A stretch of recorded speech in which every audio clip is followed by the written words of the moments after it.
Hello everybody, this is Stephen Whitfield of Drilling Contractor, and we are here inside the Hyatt Regency Houston West Hotel, the annual site of IADC's Drilling Onshore Conference. And with me right now is a man who spoke at this conference, Stephen Lockley of Timeshifter. He gave a fascinating presentation on the effects of sleep on shift workers, which would include drilling contractors, and the potential safety risk that sleep deficits, deprivation can have on shift workers.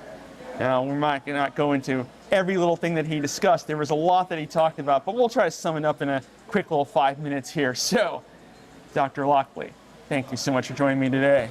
Thank you. So, let's start by talking about the relationship between sleep and safety.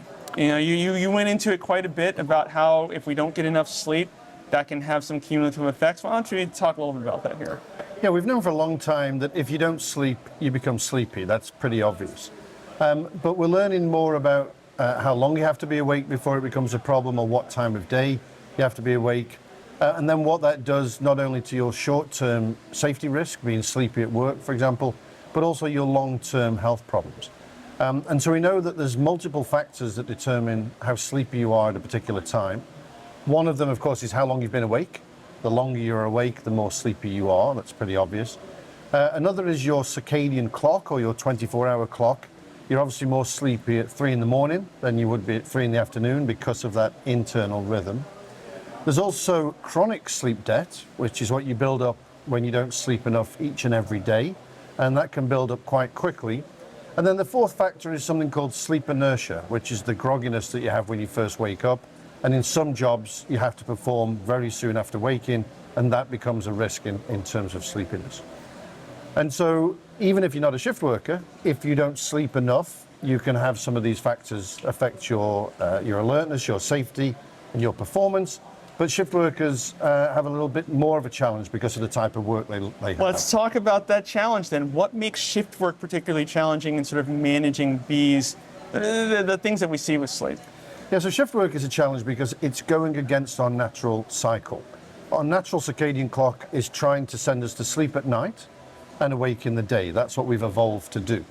But of course, shift workers are required to do the opposite of that and stay awake at night and then sleep in the daytime against this cycle. And even though sometimes people think they can adapt to night shifts, it's actually very difficult to become permanently a night type, and really isn't possible in the real world. And so most night shift workers fall between their night pattern and then their day pattern on days off and other shifts. And so they've got this extra challenge of not just being sleepy because they're awake for a long time, they're also awake for the wrong time. At the wrong time, they're asleep in the middle of the night when the brain is promoting wake. And so we know that if you are in that low dip in the middle of the night, that low circadian dip, this is a time where you're particularly vulnerable to accidents and injuries. And we know in the long term that this can also affect your health.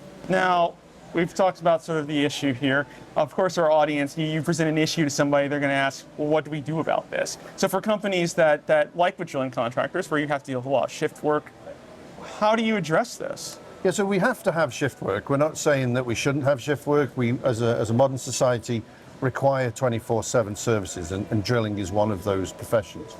But we can make it safer for people.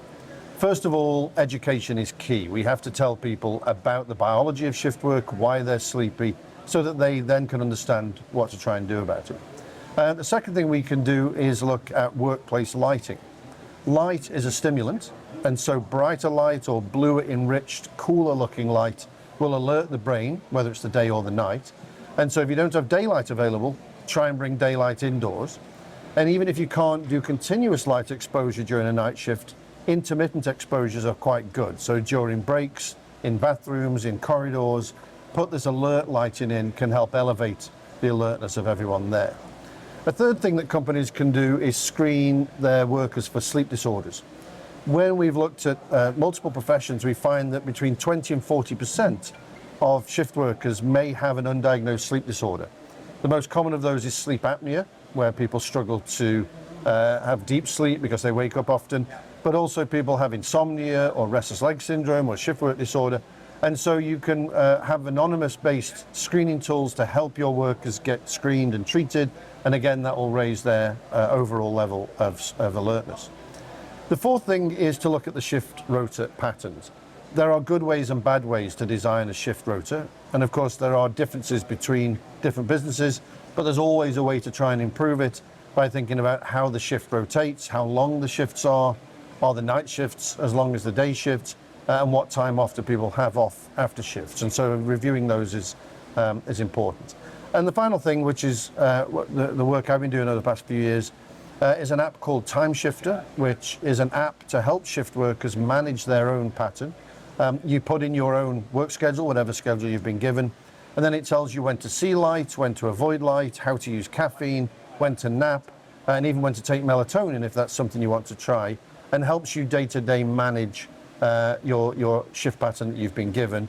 It's entirely confidential. The employer doesn't get any information. It's just for you, but it helps you to manage your day-to-day life to make sure you're doing the best that you can given the shift you've been given.